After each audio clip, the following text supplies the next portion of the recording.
Good morning, students. Welcome to my online class. Today we shall read from class 12th, chapter 5, second part. Earlier we had already studied first part. Since this lesson is so long, I have divided into two parts. So I will be explaining both in Hindi as well as in English.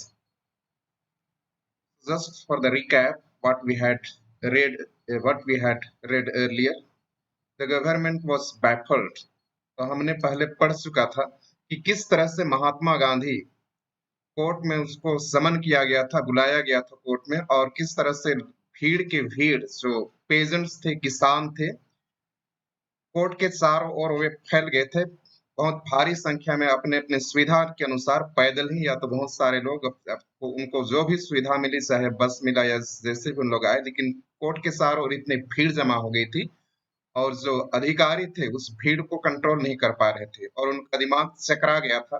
और इसलिए उनका जो सरकारी वकील था, सरकार की ओर से जो केस लड़ता है, उन्होंने जज से कहा था कि इस जो सुनवाई हो रही है इसको पोस्टपोन किया जाए। और उन्हें बहुत सारे लोगों ने, जो अधिकारी थे, अपने उच्च अधिकारी को पहले करना चाहा और उसके बाद ही इस केस को सुनवाई करने की बात उन्होंने कही। फिर आगे हम देखते हैं। Gandhi protested against the delay. तो गांधी ने विरोध किया। प्रोटेस्टेड का अर्थ है विरोध करना। अगेंस्ट द डिले, ये जो देरी किया जा रहा था उसकी सुनवाई में, उसको लेकर के गांधी ने विरोध प्रकट किया। He read a statement pleading guilty. उन्होंने एक स्टेटमेंट पढ़ा जिसमें कि वो अपने आप को, अपना अपराध स्वीकार करते हुए, अपने अपराध को स्वीकार करते हैं। प्लीडिंग का अर्थ है स्वीकार करना। गिल्टी, अपना अपराध को वे स्वीकार करते हैं। He was involved, जिसमें वह शामिल था। He told the court, उसने कोर्ट कचहरी को बताया, in a conflict of duties। तो महात्मा गांधी बताते हैं कि वो जो उसका जिम्मेदारी में जो संघर्ष था, कॉन्फ्लिक्ट ऑफ ड्यूटीज, मतलब उसकी जिम्मेदारी में वो संघर्ष कर रहा था और इसलिए उसको, मतलब कि क्या करूं उसको समझ में नहीं आ रहा था। ऑन द वन हैंड, क्योंकि एक तरफ, not to set a bad example, तो गांधी जी कहते हैं कि एक तरफ तो उसको बुरा उदाहरण पेश करना नहीं था कि कोई भी व्यक्ति जो कि नियम कानून को तोड़े, तो उस तरह का व्यक्ति के रूप में उसको उसको उदाहरण प्रस्तुत करना नहीं था। लेकिन दूसरे तरफ, on the other hand, to render the humanitarian and national service, और दूसरे तरफ वह इंसानियत और राष्ट्र की सेवा करना था। ह्यूमैनिटेरियन मतलब इंसानियत का, और राष्ट्र की सेवा करना था। नेशनल सर्विस मतलब राष्ट्र की सेवा करना था। For which he had come, जिसके लिए महात्मा गांधी वहां पर आए हुए थे। रेंडर मतलब देना था उसको, इंसानियत का और राष्ट्र की सेवा देना था, और उसी के लिए उन लोग, वह महात्मा गांधी वहां पर आए हुए थे। तो इन दो चीजों के बीच में, मतलब उसके जिम्मेदारी के बीच में जो मतलब संघर्ष चल रहा था, वो क्या को एक्सेप्ट करे और क्या को न करे, तो इस तरह से उसके मन में जो कन्फ्लिक्ट, संघर्ष चल रहा था, और जिसके कारण से वो, मतलब इस नियम का उन्होंने अवहेलना किया, उल्लंघन किया, उनके आदेशों का उल्लंघन किया। वो आगे बताते हैं कि disregarded the order to leave, और इसीलिए उन्होंने जो ऑर्डर था, आदेश था, उसको डिसरिगार्ड किया, मतलब उसका अवहेलना किया, उसके आज्ञा को नहीं माना। Not for want of respect for lawful authority, ऐसी बात नहीं है कि उसको जो अधिकारी है उसके लिए कोई कम सम्मान है, या तो उसको वो सम्मान नहीं करता है। जो भी अधिकारी है, जो ब्रिटिश अधिकारी है, उसको सम्मान नहीं करता है, ऐसी बात नहीं है। लेकिन बट इन ओबीडियंस, लेकिन उस आज्ञा के खातिर, इन ओबीडियंस मतलब उस आज्ञा के खातिर, द हायर लॉ, जो कि उस अधिकारी से भी, और या तो इस कचहरी से भी, जो कि ऊंचा क्या है, ऊंचा नियम है, कोई बड़ा नियम है, ऑफ आवर बीइंग, वो हमारी अस्तित्व का है। बीइंग मतलब यहाँ अस्तित्व का। The voice of conscience, the voice of conscience मतलब हमारी अंतर आत्मा की बात, हमारी मन की बात, जो कि उससे भी क्या है, ऊंचा है। जैसे कहा जाता है कि हमारी आत्मा, या तो अंतर आत्मा से कौन बोलता है, भगवान का आवाज निकलता है। जो अपनी मन की बात सुनता है वो भगवान की बात को मानता है, ऐसा कहा जाता है, या हम भी कहते हैं कि आस्क द पेनल्टी ड्यू, और इसलिए उन्होंने जो भी उनको सजा उचित हो वो दे दे। पेनल्टी, पेनल्टी का अर्थ होता है सजा, और ड्यू मतलब जो जो उचित हो, या जो सजा मिलना चाहिए उसको दे दिया जाए। तो महात्मा गांधी ने अपने स्टेटमेंट पढ़ दिया। तो हम आगे देखते हैं। The magistrate announced that he would pronounce sentence after a 2 hour recess and asked Gandhi to furnish bail for those 120 minutes.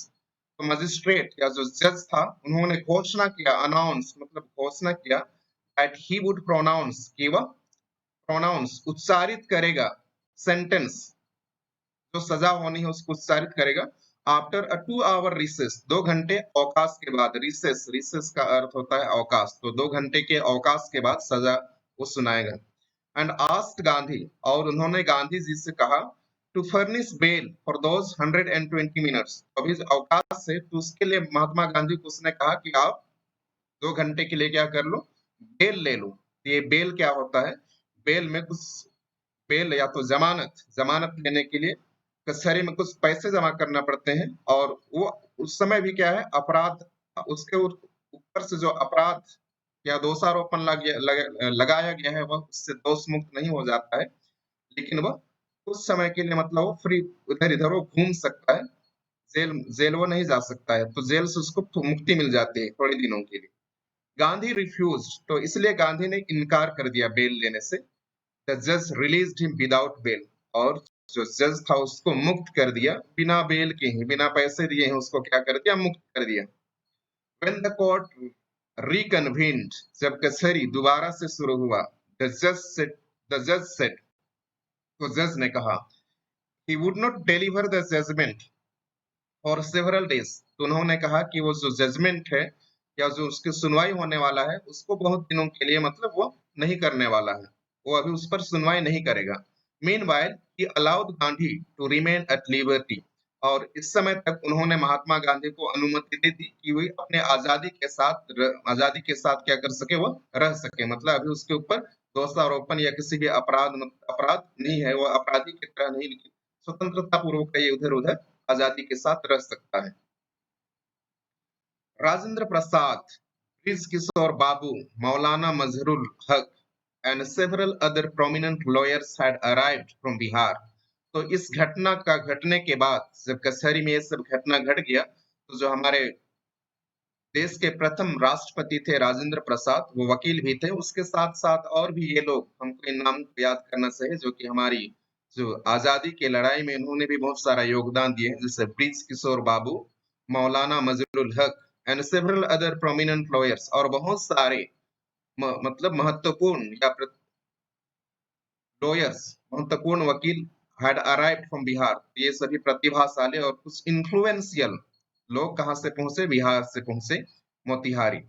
They conferred with Gandhi, उन्होंने गांधी जी के साथ छोटा मीटिंग किया। कन्फर्ड मतलब वहां मीटिंग करना, गांधी जी के साथ उन लोग थोड़ा सा मीटिंग किए। What would they do if he was sentenced to prison, तो उन लोग बोल रहे हैं कि उन लोग क्या करेंगे, गांधी आस्क्ड, तो गांधी उनसे पूछ रहा है कि वे लोग क्या करेंगे अगर मान लो उसको जेल हो जाती है, अगर मान लो उसको जेल हो जाती है तो उन लोग क्या करेंगे, गांधी जी ने इन वकीलों से पूछा। Why, the senior lawyer replied, तो जो सीनियर वकील था बोलता है कि क्यों, उसने उत्तर दिया they had come to advise and help him, तो बोलता है कि वे लोग उसको सलाह देने और उसकी मदद करने के लिए आए हैं। If he went to jail there would be nobody to advise, तो बोलता है कि वो उसको सलाह देने और मदद देने आए हैं महात्मा गांधी को, और अगर वह जेल चला जाता है तो वहां पर उसको सलाह देने के लिए कोई भी नहीं रहेगा। And they would go home, और इसलिए उन लोग भी घर चले जाएंगे। तो इस तरह से उसका जवाब रहता है। What about the injustice to the sharecroppers, Gandhi demanded, तो गांधी ने कहा कि इन शेयरक्रॉपर्स या तो जो बटाईदार हैं उनके ऊपर जो अन्याय हो रहा है उनका क्या होगा, उनके ऊपर जो अन्याय हो रहा है उनका क्या होगा, उसने कहा। The lawyers withdrew to consult, तो लॉयर्स जो भी वकील थे वहां पर ये मीटिंग, महात्मा गांधी के साथ जो मीटिंग चल रहा था उसको थोड़ा सा कि उन लोग रोक देते हैं, विथड्रू मतलब उस मीटिंग से उन लोग निकल जाते हैं। टू कंसल्ट, कि उन लोग आपस में क्या कर सकें, विचार विमर्श कर सकें। Rajendra Prasad has recorded the upshot of their consultation, Rajendra Prasad आखिर में जब उनके आपस में जो कंसल्टेशन था, आपस में जो बात विमर्श हुआ था, विचार विमर्श हुआ था, उसको उसका जो निष्कर्ष निकला, अपशॉट, अपशॉट का अर्थ है उसका जो निष्कर्ष निकला उसको राजेंद्र प्रसाद बताते हैं। ऑफ देयर कंसल्टेशन मतलब विचार विमर्श के बाद जो निष्कर्ष निकला उसको राजेंद्र प्रसाद आगे बताते हैं। दे थॉट, उन्होंने सोचा, अमंगस्ट देमसेल्व्स, अपने आप में मतलब अपने बीच में उन्होंने सोचा that Gandhi was totally a stranger, कि गांधी पूरी तरह से एक अजनबी थे, गांधी जी को कोई नहीं जानता था। एंड येट, और इसके बावजूद भी, ही वॉज प्रिपेयर्ड, वह तैयार था, to go to prison, go to prison मतलब जेल जाने के लिए वह तैयार था, go to prison, for the sake of the peasants, किसके लिए, किसानों के खातिर वो जेल जाने के लिए भी तैयार था। इफ दे, अगर वे, on the other hand, if they मतलब वकील लोगों के लिए कहा गया है यहाँ, इफ दे मतलब वकील लोग, ऑन द अदर हैंड, अगर दूसरे तरफ से देखा जाए, being not only residents of the adjoining districts, क्योंकि उन लोग न केवल निवासी हैं जो कि मोतिहारी से लगे हुए जिले से ही उन लोग हैं, बिहार के ही हैं, और मोतिहारी से जो जिला लगा हुआ है, अडजॉइनिंग मतलब उससे जो जिला लगा हुआ है, उसी के उन लोग रहने वाले हैं, निवासी हैं। बट ऑल्सो दोज क्लेम्ड, लेकिन इसके बावजूद भी वो दावा करते हैं, क्लेम्ड का अर्थ है दावा करते हैं, टू हैव सर्व्ड, कि उन्होंने सेवा की है, दीज पेजेंट्स, इन किसानों का, शुड गो होम, और ऐसा दावा करते हैं, और अगर वे घर चले जाएं, it would be shameful desertion, तो ये भी बहुत क्या होगा, शर्मनाक, डिसर्शन मतलब डिजर्ट, छोड़ के चले जाना, कोई नहीं बचना, तो इस तरह का छोड़ के चले जाना क्या हो जाएगा, बहुत ही शर्मनाक होगा। तो ये जो निष्कर्ष निकला कौन बता रहे हैं, राजेंद्र प्रसाद बताते हैं। They accordingly went back to Gandhi and told him they were ready to follow him into jail, और इसी के तहत, accordingly मतलब इसी के तहत जितने भी वकील थे वे वापस गए गांधी के पास, and told him, और उसको उन्होंने बताया, they were ready to follow him into jail, कि उन लोग तैयार थे उसके लिए जेल भी जाने के लिए तैयार थे। The battle of Champaran is one, exclaim, तो महात्मा गांधी बोलते हैं कि जो चंपारण का जो लड़ाई था, हम जीत चुके हैं, चंपारण इज वन मतलब हम जीत चुके हैं। तो महात्मा गांधी में ऐसा जो था, इस तरह के वे आदमी थे कि सबको मोटिवेट कर देते थे, कि इन जितने भी लोग उनके संपर्क में आए सबको मोटिवेट कर देते थे, देश प्रेम से ओतप्रोत कर देते थे। यहाँ भी हम देखते हैं कि जितने भी वकील थे उनको भी उन्होंने ऐसे मोटिवेट कर दिया कि आखिर में वो भी उसके लिए जेल जाने के लिए मतलब तैयार हो गए, और इसलिए उन्होंने कहा कि आखिर हम लोग चंपारण का जो लड़ाई था हम जीत चुके हैं, मतलब इतने वो पहले से मतलब पहचान चुके थे महात्मा गांधी। एक्सक्लेम, तो वह खुशी से मतलब चीख उठते हैं। Then he took a piece of paper and divided the group into pairs and put down the order in which each pair was to court arrest, और उसके पश्चात अगला कदम, महात्मा गांधी देखिए अगला कदम, वो प्लानिंग बना रहे हैं। Then pick a piece of paper मतलब एक कागज का टुकड़ा लेते हैं, एंड डिवाइडेड द ग्रुप, और लोगों को समूह में बांट रहे हैं, मतलब तैयारी कर रहे हैं कि अगला हमारा जो तैयारी हो वो कैसा हो। इनटू पेयर्स ग्रुप में बांटते हैं और दो दो की जोड़े में, and put down the order, और उसको क्रम में रखते हैं कि अगर जेल जाना पड़े तो कौन कौन पहले जेल कैसे जाएगा, या किस तरह से जाएगा, या किस क्रम में जेल जाएंगे, उसका अभी उनको रूपरेखा बनाने लगे।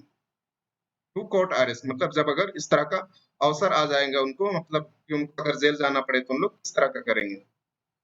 आगे हम देखते हैं, सेवरल डेज लेटर, तो ये होने के पास बहुत दिन बाद, सेवरल डेज लेटर बहुत दिन बाद, Gandhi receive a written communication, तो गांधी जी को एक लिख लिखने लिखित में सूचना मिलती है, रिटन कम्युनिकेशन मतलब लिखित में सूचना मिलती है, फ्रॉम द मजिस्ट्रेट, जज से, इन्फॉर्मिंग हिम, उसको सूचना देते हुए, that the lieutenant governor of the province had order, उस लेफ्टिनेंट गवर्नर, उस प्रोविंस का जो लेफ्टिनेंट गवर्नर है, उन्होंने आदेश दिया है, the case to be drop, उसके अगेंस्ट में जो केस चल रहा था उसको क्या कर दिया जाए, खत्म कर दिया जाए, केस टू बी ड्रॉप, तो ये आदेश उसको मिलता है लिखित में, किसको, महात्मा गांधी को। सिविल डिसओबीडियंस हैड ट्रायम्फ, तो यहाँ सिविल डिसओबीडियंस हैड ट्रायम्फ, तो सिविल डिसओबीडियंस के आखिर में क्या हुआ था, जीत हुआ था, ट्रायम्फ मतलब विजय होना, जीत होना।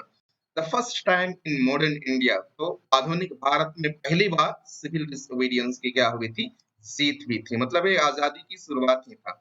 सिविल डिसओबीडियंस मतलब क्या समझते हैं, सिविल डिसओबीडियंस मतलब बिना किसी हिंसा के, मतलब जो ऑर्डर है, नियम है, उसको क्या करना, शांतिपूर्ण तरीके से विरोध करना को क्या कहते हैं, सिविल डिसओबीडियंस। लोगों के द्वारा जो सरकार जो आदेश जारी करती है उसको बिना हिंसा खून खराबा के उन लोग शांतिपूर्ण तरीके से उसका विरोध करते हैं, प्रोटेस्ट करते हैं, उसको सिविल डिसओबीडियंस कहा जाता है। तो भारत में ये पहली बार मतलब सिविल डिसओबीडियंस की जीत हुई थी, अब जब अंग्रेज लोग शासन कर रहे थे।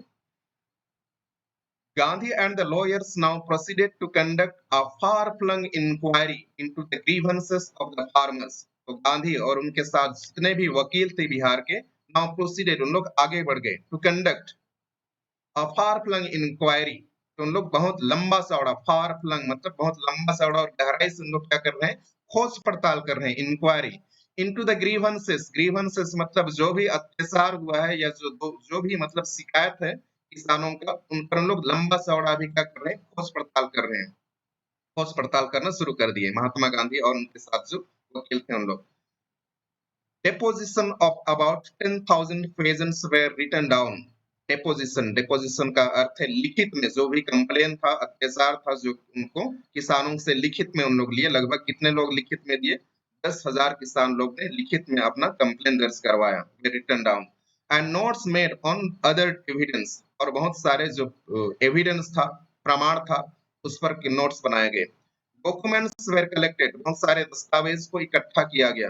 The whole area throbbed with the activity of the investigators, तो पूरा क्षेत्र, होल एरिया मतलब पूरा क्षेत्र, थ्रोब्ड विथ द एक्टिविटी मतलब सब तरफ इनका जो इन्वेस्टिगेटर्स खोज पड़ताल कर रहे थे, इनसे ही भर गया।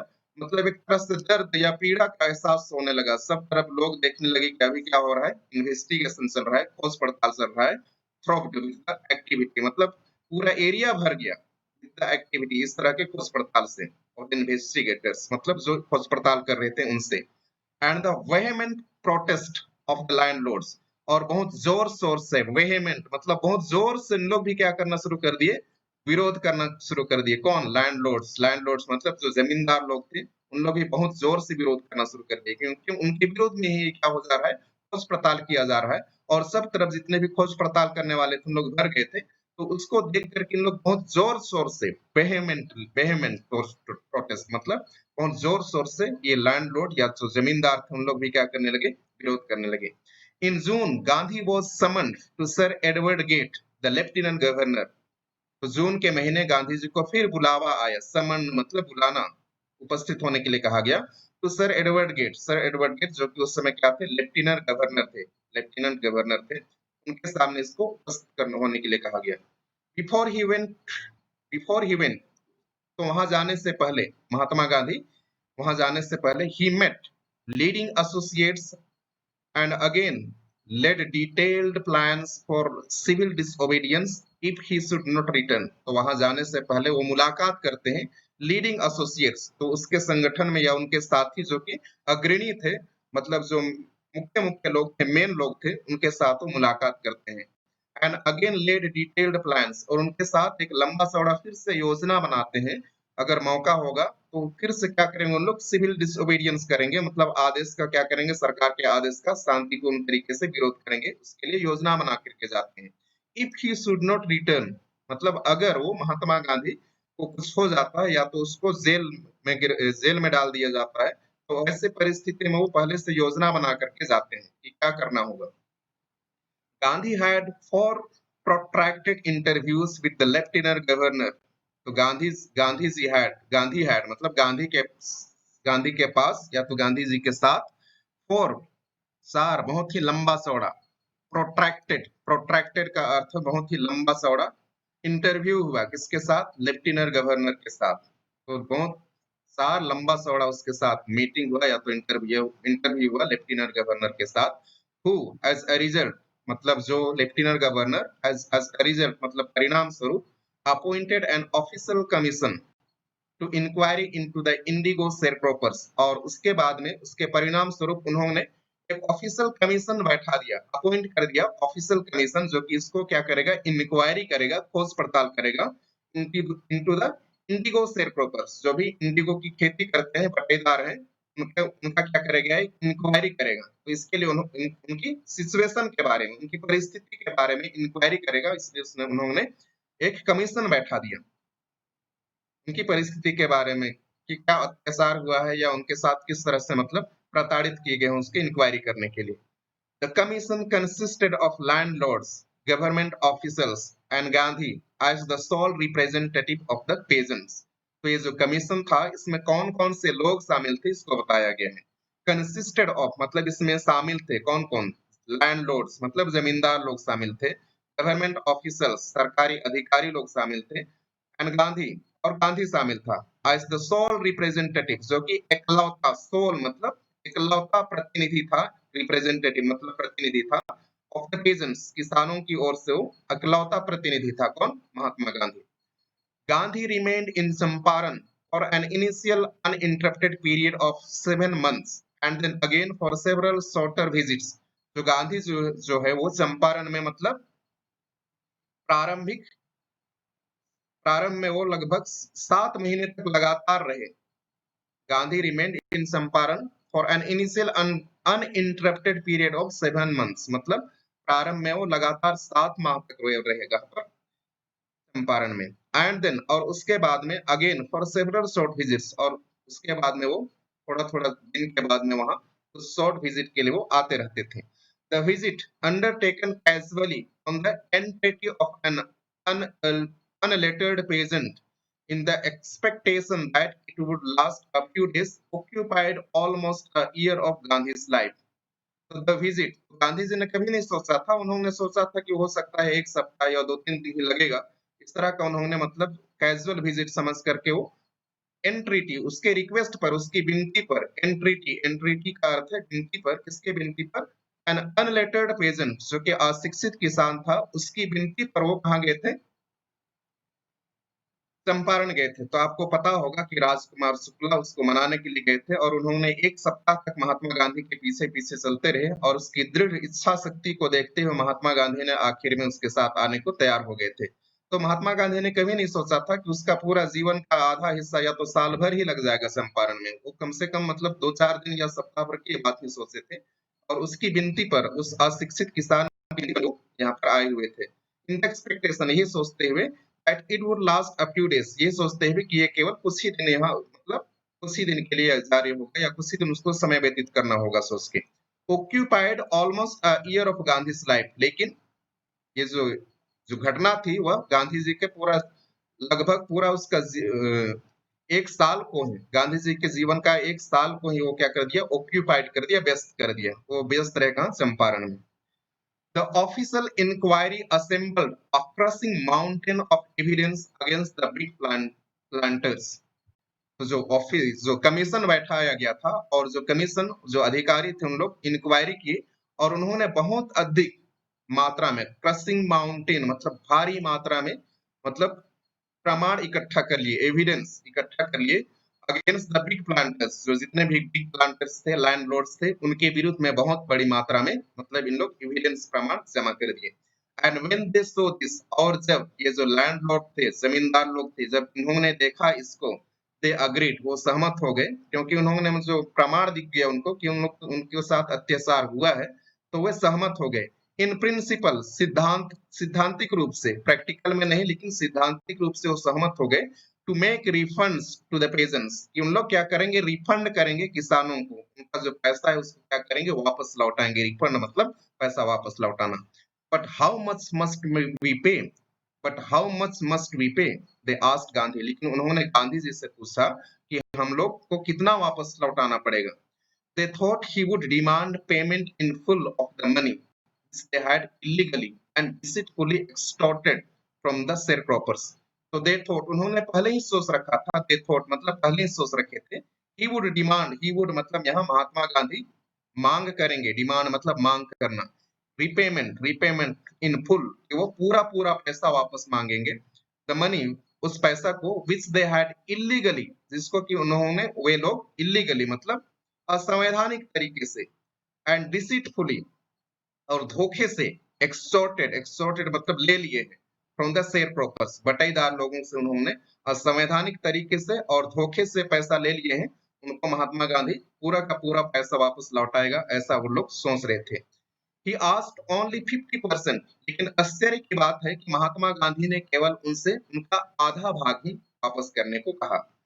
There he seemed adamant, लेकिन वहां पर वो मतलब बहुत हठी दिखाई दे रहे थे। adamant मतलब इस, जो उन्होंने कह दिया कि 50% मतलब उससे न कम न उससे अधिक, मतलब उस पर वो अडिग रहेंगे, ऐसा ऐसा प्रतीत हो रहा था, वो प्रतीत हो रहा था महात्मा गांधी को।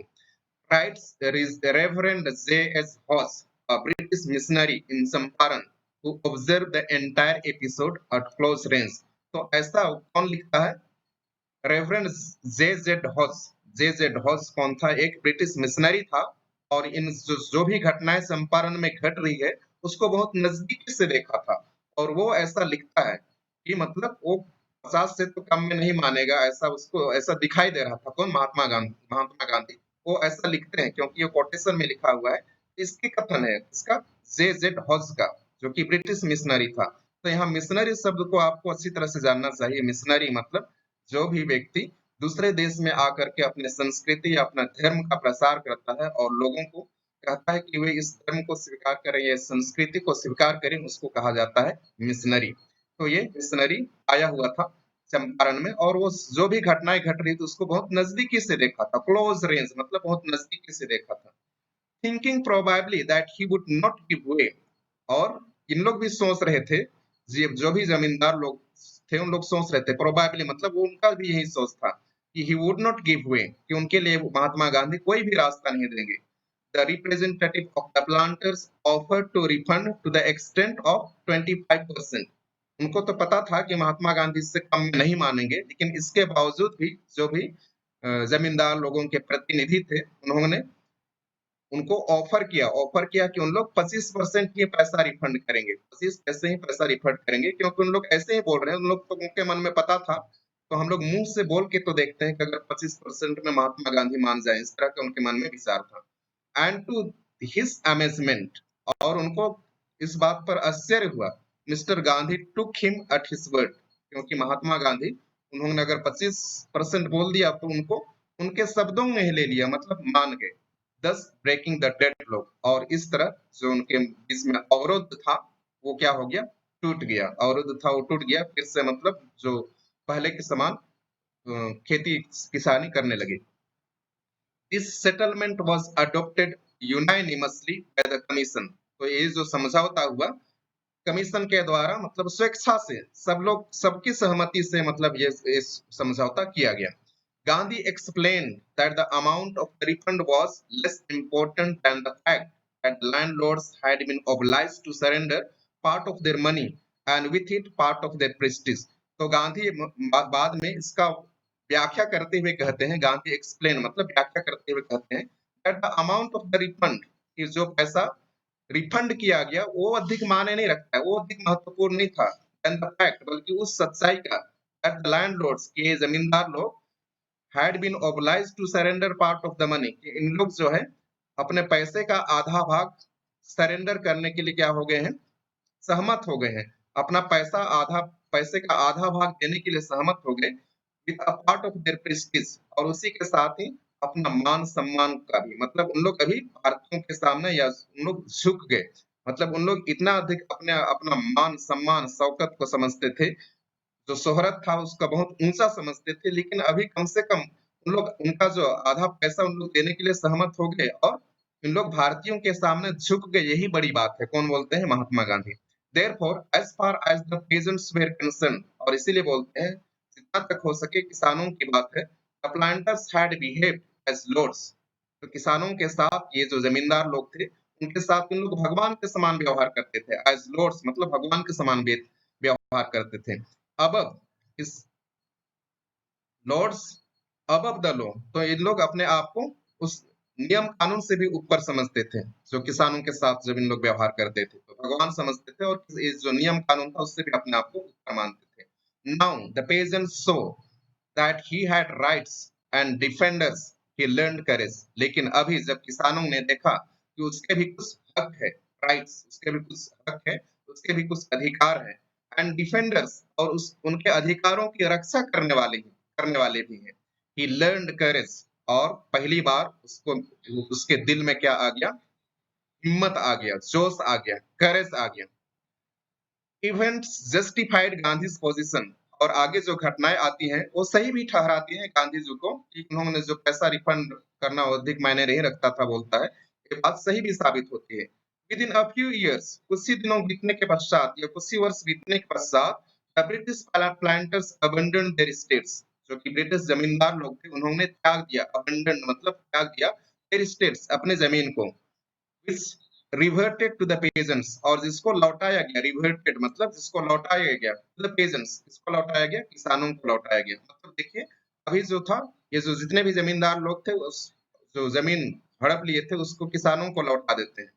इंडिगो शेयर क्रॉपिंग डिसअपियर्ड, और जो इंडिगो की खेती होती थी वह अभी क्या हो गया, डिसअपियर्ड मतलब लुप्त हो गया, मतलब सीधे सीधे क्या है, किसानों की जीत हो गई। Gandhi never contented himself with large political or economical solution। तो गांधी अपने आप को इतना तक केवल सीमित नहीं रखे क्योंकि वो बहुत बड़े राजनीतिक या आर्थिक कुछ समाधान देंगे। लार्ज पॉलिटिकल मतलब कुछ बड़ी राजनीतिक समाधान या तो आर्थिक समाधान देंगे, लेकिन he saw the cultural and social backwardness, लेकिन उन्होंने देखा कि सांस्कृतिक और सामाजिक रूप से लोग पिछड़े हुए थे। बैकवर्डनेस मतलब पिछड़े हुए थे इन द चंपारण, चंपारण के लोग सांस्कृतिक और सामाजिक रूप से पिछड़े हुए थे, Champaran village, and wanted to do something about it immediately, और उनके लिए वो तुरंत कुछ करना चाहते हैं। ही अपील्ड फॉर टीचर्स, और उन्होंने आग्रह किया शिक्षकों के लिए, Mahadev Desai and Narhari Parikh, two young men who had just joined Gandhi as disciples and their wives volunteered for the work. तो जब उन्होंने अपील की शिक्षकों के लिए, टीचरों के लिए, तो महादेव देसाई और सारही नरहरि पारिक उसके साथ, टू यंग मैन ये जो दो नौजवान लोग, who had just joined Gandhi, जो कि तुरंत उनकी गांधी के पीछे पीछे चल रहे थे, उसके शिष्य बने हुए थे, डिसाइपल्स मतलब उसके शिष्य बने हुए थे, एंड देयर वाइफ्स, और उनकी पत्नियां भी वॉलंटियर्ड स्वेच्छा से तैयार हो गई, फॉर द वर्क पढ़ाने के काम के लिए उन लोग भी स्वेच्छा से बिना पैसा लिए फ्री में उन लोग पढ़ाने के लिए तैयार हो गए। Several more came from Bombay, Pune and other distant parts of the land, और बहुत सारे लोग जो कि बॉम्बे हो गया, पूना हो गया और भारत के और भी दूसरे दूसरे क्षेत्र से उन लोग वहां पढ़ाने के लिए आ गए।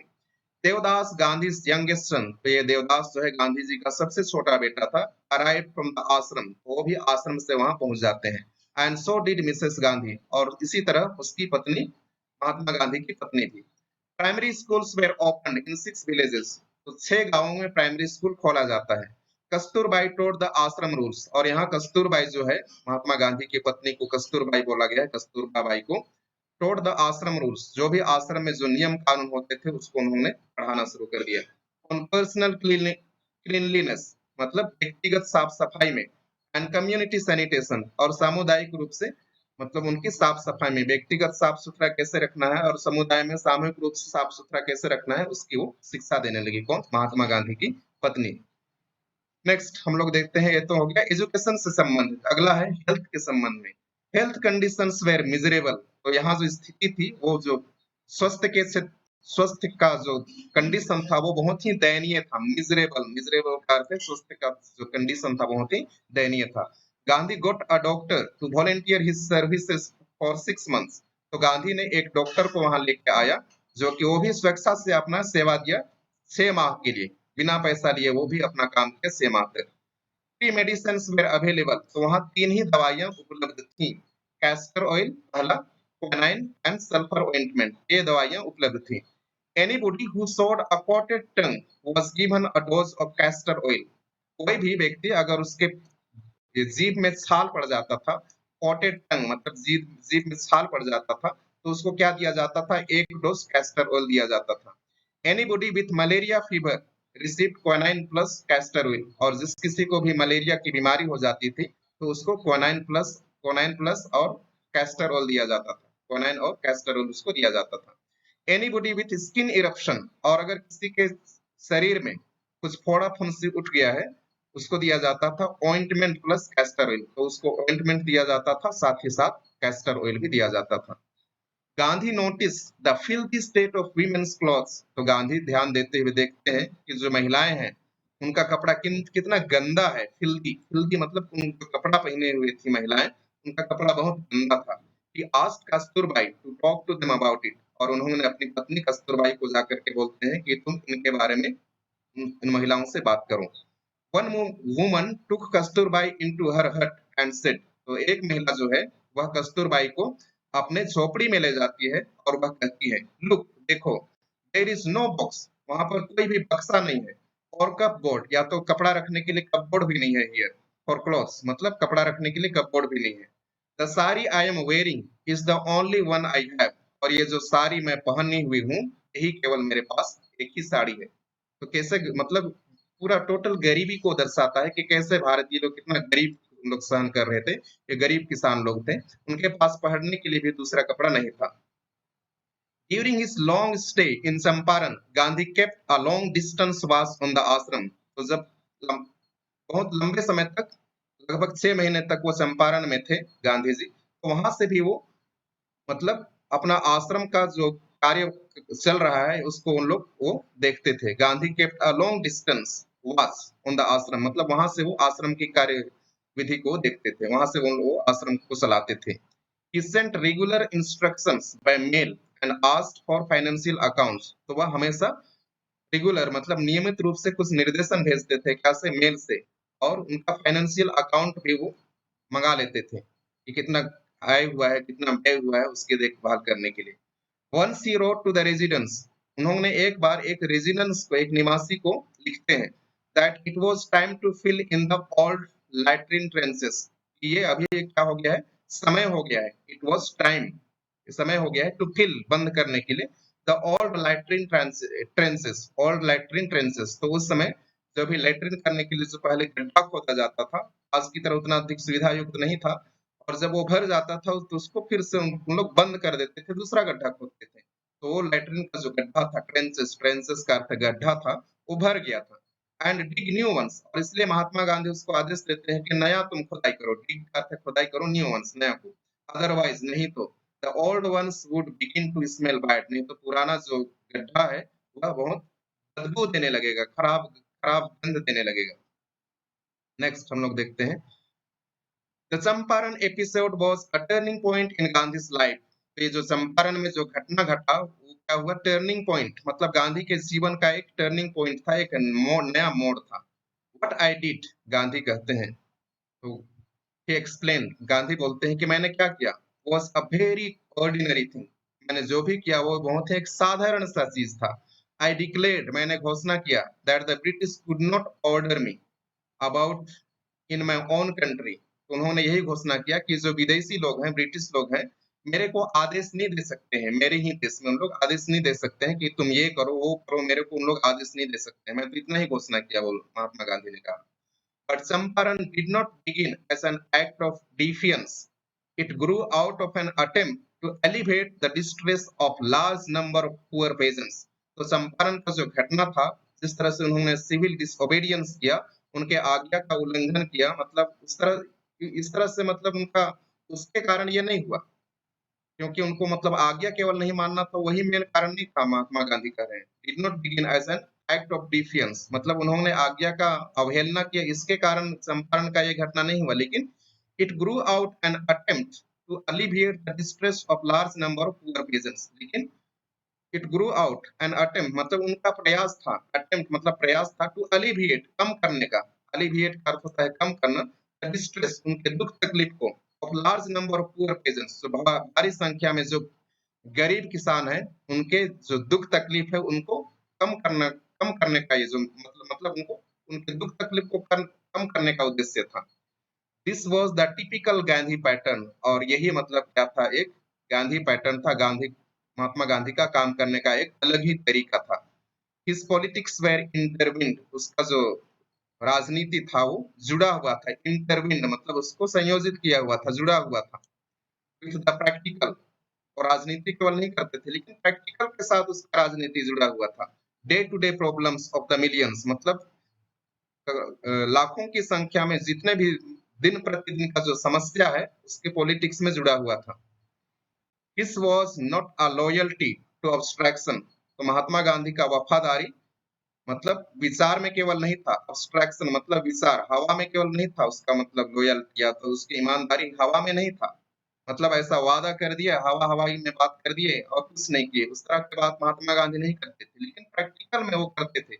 It was a loyalty to living, मतलब उनका जो लॉयल्टी था, ये उसकी वफादारी था, वो लिविंग ह्यूमन बीइंग्स, जीवित मानव जाति उनके क्या था, के प्रति उसका वफादारी था।